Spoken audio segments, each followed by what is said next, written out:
Hi fourthies, welcome to your language lesson. Please be sure you're on page 122. So I'll write that down. Page 122. We're going to learn about something called figurative language. It's one of my favorite things to teach. I usually teach this around spelling, but you get a head start learning it in language. So here we are. Very top of page 122, it says, similes and metaphors help to make comparisons. A simile compares two things using the word like or as. So you have to compare two things. When I taught this a long time ago, one of my students thought that a simple sentence like, Mason likes watermelon. They thought that was a metaphor or a simile just because it has the word like. That's not how it works. You have to compare two things and you have to use the word like or as. So an example here would be, after doing so many push-ups, my arms felt like noodles. So here are the two things you're comparing, your arms and then noodles. So when it says my arm felt like noodles, your arms aren't noodles, right? No, they just felt like noodles, right? Very loose and flexible and like squiggly, okay? So notice here, the writer is comparing arms, noodles, and then they use the word like. Let's look at another example. After doing so many push-ups, my arms were as limp as noodles. So here it's the same idea, noodles, arms, but they use the word as. So again, they're comparing arms, noodles, but using the word as. Sometimes we speak like this and we don't even know we're using similes, okay? Next, a metaphor compares by saying something is another thing. So we're going to use another example again, comparing two things using the arms and the noodles, but instead of using like or as, the sentence is, after doing so many push-ups, my arms were noodles, or my arms felt, my arms were noodles. Now, of course, literally your arms are not noodles, right? No, okay. But it's just saying it's kind of like noodles because they're flexible and loose and stuff, all right? So let's take a look at Think A. We are going to determine if the group of words are similes or metaphors. And instead of writing sim or met, we'll just write S for simile and met for metaphor. So I'm going to just change this a bit. S for simile, met for metaphor. We're only going to do the first two, okay? The first one says, she is an early bird.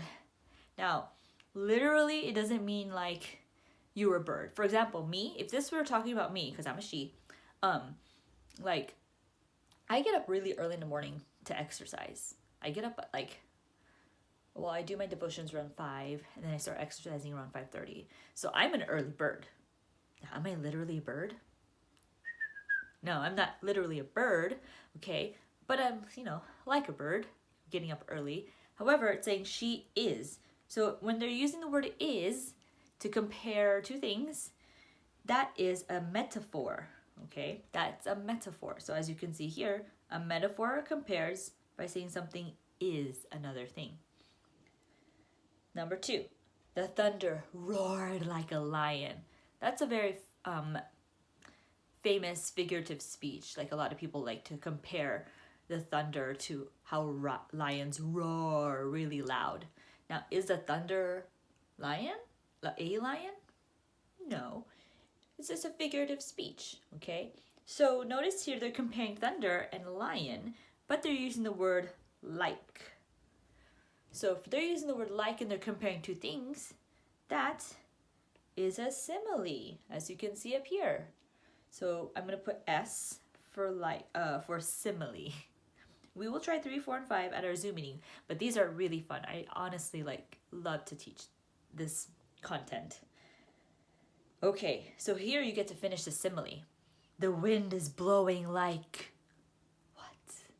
What is it blowing like? It's like really strong. I mean, a couple weeks ago, the wind was really strong. Like, actually, last weekend, my friends and I wanted to go on a boat ride in Long Beach, but we couldn't do it because it was super windy. Like, the company called up my friend and said, hey, sorry, we can't have you ride our boats today because it's very windy and dangerous. And I was like, oh, I was looking forward to that. So the wind is blowing like, I could say something like, the wind is blowing like something really strong, right? How strong is it blowing? Like God is fanning the earth kind of thing, or like God turned on an electric fan on the whole earth, something like that. Okay, so we'll discuss that at our Zoom meeting. The homework was as easy as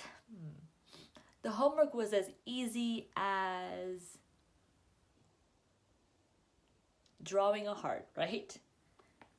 Or the homework was as easy as drawing a circle. Okay, so we'll discuss that too, all right, at our Zoom meeting. And here, more fun stuff, writing metaphors like the snow. So when you're writing metaphors, you're using the word is. So the snow is a white blanket covering the earth. Now it's literally not a blanket, right? I can't like reach the blanket and like wrap it around me, but it's like a blanket, like it covers everything. So like the snow is like a blanket covering the earth, or the snow is a blanket. I can't say like. The snow is a blanket covering the earth. My country is, now I have to compare country to something. My country, I'm going to have to think about that. It's a little more abstract. But I hope you get the idea, but we'll discuss more at our Zoom meeting. So for remember D, we're going to use proofreader marks to mark capitalization and insert missing punctuation. Let's do number 1. Mary, Martha, and Lazarus lived in Bethany. Well, I know the story already, that this story involves 3 characters, Mary, Martha, and Lazarus. So Mary Martha is not one name, it's 2 sisters. I'm going to put commas there. Let's use red. So here, comma, comma, and I'm going to capitalize Mary and Martha, as well as Lazarus, because that's, those are names. And Bethany is also the name of a city. That's it. That's pretty much it. All right, moving on. Mary loved to sit at Jesus' feet, but Martha showed her love by serving him. So I've got to capitalize a lot of names here. I've got Mary again, Jesus, Martha, and I'm going to capitalize him because it's talking about Jesus. And I'll put a period there. And, as always, you can pause the video in case you haven't caught up, or you can rewind. Number 3, Jesus raised Lazarus from the dead by saying, Lazarus, come forth. That's what he said exactly in the Bible. Lazarus, come forth. First of all, I'm going to capitalize a few names, like Jesus, of course, Lazarus again.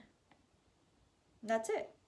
Now, Jesus said these exact words, so they are direct quotation. So if they are the exact words, I have to put them in quotation marks. So I'm going to put a comma after saying, quotation mark around Lazarus, come forth, period. And I'm going to put a comma after Lazarus because Jesus was speaking to Lazarus. Okay. So I hope that's what you have too.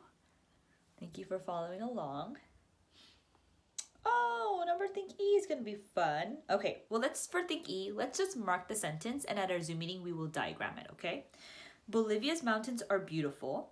So there's a linking verb here, or a state of being verb. Are, so I'm going to underline are twice. What are beautiful? Mountains. And beautiful happens to be a predicate adjective. So I'm going to put PA here because it's describing mountains, beautiful mountains, all right? And Bolivia's is a proper adjective. A proper adjective, remember, is a name with an apostrophe S. So that's a proper adjective describing mountains. And at our Zoom meeting, remind me, we're going to diagram this because I want to show you how to do that. All right, so our objective today was really just learning about similes and metaphors and the difference between the two. It's really cool. Like I said, I love teaching this, and there are more figurative language terms to learn, but they're going to be soon a spelling list. I'll make it a spelling list, probably next list, okay? All right, Fourthies, thank you so much for following along. Can't wait to see you at our Zoom meeting. Thank you very much.